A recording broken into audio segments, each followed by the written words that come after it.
우리 이 시간 옆에 분에게 이렇게 인사했으면 좋겠습니다. 사랑하고 축복합니다. 예수 믿는 거 큰 복입니다.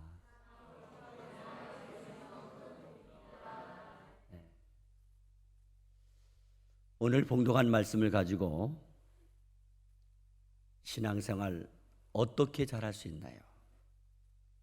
이런 제목으로 함께 은혜를 나누려고 합니다.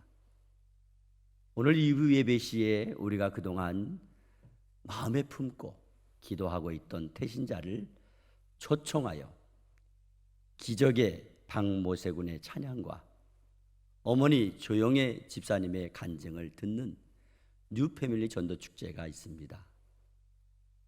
그런데 먼저 예수를 믿고 구원받은 성도로서 과연 어떤 신앙인이 되어야 될까? 이것이 중요한 것입니다. 사실 예수님을 믿고 신앙생활하는 성도로서 사람마다 생긴 모습, 성격이 각양각색인 것처럼 신앙생활도 각각 다른 모습으로 보여줄 때가 많이 있습니다. 예수님의 제자들도 예외가 아닙니다. 베드로, 요한, 야고보, 마태 등이 다 예수님의 제자지만 선생님이신 예수님을 따르고 섬기는 태도나 또 복음을 전하는 방법이 다양했다는 것입니다. 그러나 분명한 것은 그들을 통해서 많은 사람을 주님 앞에 인도할 수 있도록 그 역할을 잘 감당해 냈다는 것입니다. 마치 각각 다른 소리를 내지만 그 소리를 잘 맞추게 되면 듣기 좋은 아름다운 화음이 된다는 것입니다. 합창의 기본 요소인 화음이 음과 음을 서로 조화를 이루는 것입니다. 예를 들면 높은 음과 낮은 음, 굵은 음과 가는 음, 큰 소리와 작은 소리가 서로 어우러져서 절묘하게 조화를 이룰 때 화음이 잘 맞는 합창이 되는 것입니다. 반면에 불협화음이라는 말이 있습니다. 이 말은 한마디로 화음에 반대되는 말입니다. 정상적인 화음을 파괴한 채 제멋대로 하여 어우러지지 않는 음을 불협화음이라고 합니다. 불협화음이 시작부터 끝까지 계속되면 그런 합창은 귀를 괴롭게 하는 소리가 되는 것입니다. 이처럼 교회 생활이나 신앙 생활에 있어서 계속 불협화음을 만들어내는 사람이 있습니다. 그런 분류의 사람은 예수님 당시에도 있었고 사도 바울 당시에도 있었고 오늘날에도 사회 조직에 학교나 교회나 몇몇 꼭 있다는 것을 여러분들은 알 것입니다. 사실 나쁜 것일수록 전염이 강합니다. 불협화음을 만들고 부정적이고 공격적인 사람의 언행을 보면 그 전염이 매우 강합니다. 가끔 회의하거나 또 기자회견을 할 때 보게 되면 질문하는 것을 볼 수 있습니다. 그럴 때 두 종류의 질문을 구분할 수가 있습니다. 하나는 부정적이거나 아주 공격적인 질문입니다. 왜 그렇게 했습니까? 왜 거기에 갔습니까? 목적이 무엇입니까? 그건 잘못된 것 아닙니까? 다짜고짜 미리 앞서서 결론을 요구하고 있습니다. 또 다른 하나는 긍정적인 질문입니다. 참 수고 많으셨습니다. 잘 되기를 바랍니다. 적극적으로 도와드리겠습니다. 이런 점을 보완했으면 좋겠습니다. 앞으로 어떤 계획을 가지고 계십니까? 여러분 어떤 질문이 더 대답하기 좋고 어떤 질문이 바람직한 질문이라고 생각하십니까? 신앙생활하는 것도 똑같습니다. 기본 인격을 갖추고 바르고 선한 자세가 필요한 것입니다. 따라가고 싶고 배우고 싶고 그런 모습이 되어야 됩니다. 그런 모델이 가장 중요한 것입니다. 저는 오늘 그 바람직한 모델 무명의 한 여인을 소개하려고 합니다. 이 여인에 관한 이야기는 마태복음 26장 6절에서 13절 말씀과 마가복음 14장 3절에서 9절 말씀, 그리고 요한복음 12장 1절에서 8절 말씀에, 그리고 오늘 봉독한 본문 말씀 앞에 내용인 누가복음 7장, 우리가 본문에 읽은 대로 37장 36절에서부터 50절까지 기록입니다. 이 여인의 신부는 본문 37절 말씀에 그 동네에 죄를 지은 한 여자가 있어 이렇게 소개하는 것 외에 자세한 내용은 없습니다. 그리고 그녀는 바리새인인 시몬이 예수님을 모시고 회식을 하는데 그 집에 찾아온 불청객입니다. 한때 동네에서 손가락질 받을 정도로 과거가 좋지 않은 죄인으로 잔치집에 이 회식집에 초대받을 명분이 전혀 없습니다. 성경 주석가 벵겔이나 메이어 목사는 그녀에 관한 주석을 과거에 창녀였다고 밝히고 있습니다. 중요한 사실은 어둡고 추한 지난날의 삶을 다 청산하고 예수님을 믿게 된 사람입니다. 교회 안에는 두 종류의 사람이 있습니다. 하나는 예수를 믿고 변화된 사람이 있습니다. 베드로처럼, 사케오처럼, 사마리아의 여인처럼, 그리고 오늘 본문의 무명의 여인처럼 예수 믿게 되면 변화되는 것이 정상입니다. 또 다른 하나는 예수 믿어도 잘 변하지 않는 사람이 있습니다. 20년, 30년 교회를 다니고 신학 공부를 하고 목사가 되고 또는 교회 중직이 되고 찬양대원으로 혹은 교사로 봉사하면서도 변화되지 않는 사람 간혹 있습니다. 생각도 옛날 그대로, 습관도 옛날 그대로, 사는 모습도 옛날 그대로, 말투도 옛날 그대로, 얼굴 표정도 옛날 그대로, 아무것도 변한 것이 없습니다. 너무 신기합니다. 이것 또한 기적입니다. 예수 믿고 구원받으면 성령 받은 것인데 당연히 변화되는 것입니다. 변화되는 것이 정상입니다. 오늘 본문의 여인도 변화되었습니다. 철저하게 본질적으로 변화되었습니다. 그러면 오늘 이 변화된 여인을 통해서 신앙생활 어떻게 하는지 생각해 보겠습니다. 첫째로, 신앙생활 잘하려면 자신에게 귀한 것을 먼저 주님께 드려야 됩니다. 오늘 본문 37절에서 38절 말씀에 그 동네에 죄를 지은 한 여자가 있어 예수께서 바리새인의 집에 앉아 계심을 알고 향유 담은 옥합을 가지고 와서 예수의 뒤로 그 발 곁에 서서 울며 눈물로 그 발을 적시고 자기 머리털로 닦고 그 발에 입 맞추고 향유를 부으니, 이렇게 말씀했습니다. 오늘 본문에는 향유 옥합을 예수님의 발에 부었다고 말씀했고, 요한복음 12장 3절 말씀에는 순전한 나드 한 근이라고 말씀했습니다. 그때 향유 옥합의 값은 300데나리온이라고 합니다. 300데나리온. 그런데 그 300데나리온은 당시 가치가 어떻게 됐냐? 장정이 노동일을 하는데 하루 품삯이 1데나리온으로 볼 때에 1년간 한 푼도 쓰지 않고 모아야 손에 쥘 수 있는 그런 큰 돈입니다. 사실 요즘에 우리 노동일 하는 사람들도 한 15만 원에서 20만 원 이렇게 받는다. 그거를 한 푼도 쓰지 않고 1년 동안 모아야 손에 쥘 수 있어요. 그렇게 비싼 값을 줘야 구할 수 있는 이 귀한 향유 옥합을 왜 그렇게 했을까요? 누가 협박한 일도 없고요, 누가 부탁한 일도 없습니다.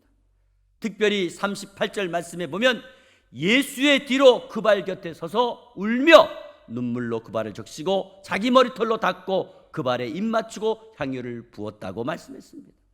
사실 본문의 여인은 남다른 감격이 있습니다. 그녀가 큰 죄에 빠져 영혼과 육체가 병들어 고통과 절망과 좌절 가운데 있던 어느 날 예수 그리스도를 만난 것입니다. 그날 그는 죄사함을 받았으며 구원의 기쁨과 구원의 감격을 깨달았습니다. 그녀로서는 잠을 자도 잠에서 깨어도 길을 가다가도 집에 있어도 그때 받았던 그 감동과 그 감격을 주체할 수가 없었습니다. 그래서 바로 그날 예수님께서 계시는 바리새인 시몬의 집에 찾아가서 자기에게 가장 귀한 것을 드리고 자신의 사랑을 눈물로 고백한 것입니다. 받은 은혜가 너무 크면 감동과 감사도 큰 법입니다. 저 자신도 제 생애 동안 두 가지 감격과 감사가 있습니다. 오늘도 예배 시작하기 전에 저 자신도 모르게 눈물이 났습니다만, 하나는 예수 믿는 가정에 태어나서 하나님의 은혜를 깨닫고 주님의 종이 되게 한 것이 너무 감격스럽고요. 오늘도 설교할 수 있는 것 너무나 감격스럽습니다. 또 다른 감사는 1995년도에 부족한 사람이 교회를 개척하여 28년간 너무 좋은 성도들을 만나서 영광스럽게 목회 사역을 감당하게 된 것 너무 감사합니다. 그래서 저는 늘 주님께 드리는 것을 기뻐합니다. 제게 있는 것을 다 주님께 드리면서 항상 기쁘고 주님의 교회에 뭔가 드리고 싶고 또 주님의 교회에 뭔가 하고 싶었습니다. 저는 지금도 감사하고 있으며 기도하고 있습니다. 제게 있는 모든 것이 다 주님의 것임을 고백합니다. 언제든지 주님의 나라 위에 쓰임받게 해 주옵소서. 사랑하는 성도 여러분, 가장 어렵고 힘들고 마음이 슬프고 고통스러울 때 생각이 나는 사람, 만나고 싶은 사람, 곁에 있었으면 하는 사람, 그런 사람이 있습니까? 그 사람이 바로 내가 사랑하는 사람입니다. 또 가장 기쁘고 가장 즐거울 때, 너무 좋은 일이 있고 좋은 것을 보았을 때 함께 나누고 싶은 사람 있습니까? 그 사람, 내가 사랑하는 사람입니다. 그렇다면 나와 주님은 어떤 관계입니까? 주님께 뭔가 해드리고 싶습니까? 주님을 위해 무엇을 하고 싶습니까? 힘들고 고통스러울 때에 주님이 생각이 나십니까? 정말 기쁘고 행복할 때에 주님이 생각나십니까? 그러면 주님 사랑하는 거 맞습니다. 맞아요. 그러나 교회에 나와 있어도 주님이 떠오르지 않고 세상이 생각나고 돈이 생각나고 예쁜 사람이 생각나고 잘생긴 사람이 생각나고 자동차가 생각이 나고 집 생각이 나고 여러 가지 생각이 오락가락 하신 분이 있습니까? 그분은 정말 주님 사랑하는 분은 아닙니다. 주님을 위해 단돈 만원도 벌벌벌 떨면서도 자기 자신을 위해서는 물 쓰듯이 쓰는 사람, 그 사람 주님 사랑하는 사람 아닙니다. 오늘 본문의 이 여인은 진심으로 주님을 사랑하는 사람 맞습니다. 그래서 자기에게 가장 좋은 것, 가장 귀한 것을 드림으로 자신의 신앙의 실체를 많은 사람들 앞에 그들이 어떻게 보든지 어떻게 말하든지 자신 있게 확증해 보이게 된 것입니다. 두 번째로 신앙생활 잘하려면 다른 사람들의 비난을 두려워하지 말아야 합니다. 오늘 보면 39절 이하의 말씀에 이 여인의 행동을 지켜보던 집주인 시몬이 마음속으로 아니 어쩌자고 어쩌자고 뭐 예수님이 얼마나 대단한 분이기에 또 저 천박한 죄인 여인이 저렇게 행동을 해도 가만히 있는 거야? 아주 못마땅하게 생각하며 마태복음 26장 8절 말씀에 제자들이 보고 분개하여 이르되 무슨 의도로 이것을 허비하느냐. 여러분, 시몬뿐만이 아니에요. 제자들까지도 분개했습니다. 그리고 마가복음 14장 4절 말씀에는 어떤 사람들이 화를 내어 서로 말하되 어찌하여 이 향유를 허비하는가 라며 비난하는 말을 했습니다. 한마디로 칭찬하고 격려하고 위로하는 사람은 한 사람도 없고 여기저기 비난만 빗발치고 있는 것입니다. 남의 하는 일을 잘 알지도 못하면서 비난을 하거나 방해하는 것은 사악한 행동입니다. 다른 일도 아니고 주님을 위해 희생하고 주님을 위해 헌신하는 일을 비난하거나 방해하거나 비관하거나 비판하는 것은 사탄의 생각을 그대로 전하는 것과 똑같은 것입니다. 내가 하지 않는 것은 자유의사일 수 있겠지만 남의 하는 일에 대한 선한 일을 가로막거나 방해하고 비난하는 것은 올바른 신앙의 태도가 아닌 것입니다. 이 여인은 제자들이 뭐라고 하든 집주인이 뭐라고 하든 주위 사람들이 뭐라고 비난하든 상관하지 않았습니다. 이 여인은 오직 자기의 할 일을 했고 자기의 갈 길을 가는 것입니다. 그 이유가 뭡니까? 주님을 사랑하고 주님을 섬기는, 그래서 인간이 할 수 있는 일 가운데 가장 최선의 일을 기쁨으로 실천하고 있는 것입니다. 스위스가 나온 세계적인 정신의학자 칼 융의 저택 현관문에는 이런 글이 쓰여 있다고 합니다. 우리가 불렀든지 우리가 부르지 않았든지 하나님께서는 이곳에 계십니다. 이런 문구를 새겨놓았어요. 왜? 무신론자들이 아무리 발악하고 하나님의 존재를 부인한다고 하더라도 하나님께서는 여전히 이 자리에 홀로 우리와 함께 존재한다는 말씀을 선포하고 있는 것입니다. 우리가 죄를 범하고 악한 일을 행한 일이 있다면 당연히 남의 이목이나 비난을 두려워할 줄 알아야 될 것입니다. 그렇지만 창조주 하나님을 섬기고 창조주 하나님을 사랑하는 일이라면 어떤 비난도 어떤 협박도 겁내지 말고 두려워하지 마시기를 바랍니다. 정말 세상에서 좋은 일을 하는 사람은요, 주를 위해 헌신하는 사람입니다. 그러므로 우리는 그를 비난하거나 그를 협박하면 안 됩니다. 그리고 주님의 일을 하는 것 때문에 받는 비난이나 협박에 대해 담대하시기를 바랍니다. 주님께서 기뻐하시는 신앙생활로 바로 주님을 사랑하는 일이며 누구 눈치도 비난도 협박도 개의치 않아야 되는 것입니다. 세 번째로 신앙생활 잘하려면 주님께 삶의 평안과 영적인 평안을 받아야 되는 것입니다. 오늘 본문 50절 말씀에 예수님 말씀하십니다. 예수께서 여자에게 이르시되 내 믿음이 너를 구원하였으니 평안히 가라 하시니라.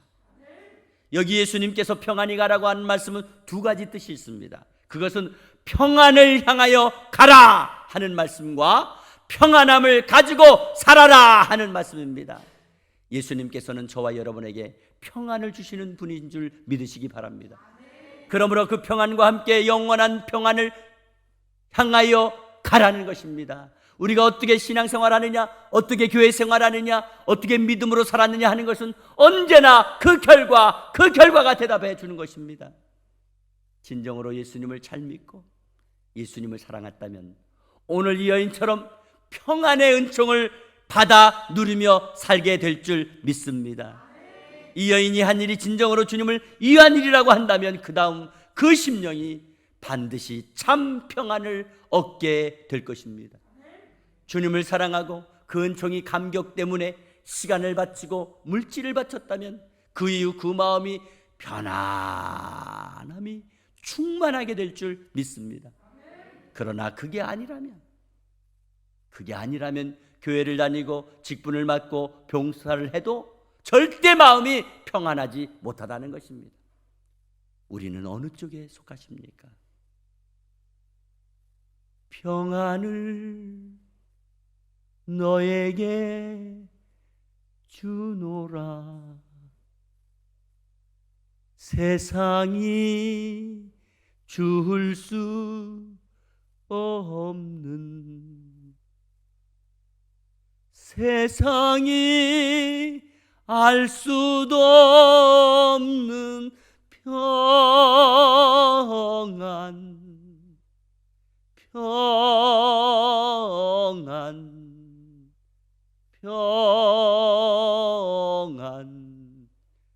평안을 내게 주노라. 이 찬양의 가사가 바로 요한복음 14장 27절 말씀의 가사로 만들어진 찬양입니다. 이와 같은 참 평안, 이와 같은 참 평안이 저와 여러분의 인생 속에 차고 넘치고 넘쳐나기를 간절히 소원합니다. 그래서 예수를 믿고 늘 행복하게 살아가는 것을 자신 있게 세상 사람들에게 보여줄 수 있는 놀라운 은혜가 풍성하시기를 주 예수 그리스도의 이름으로 축원합니다. 축원합니다.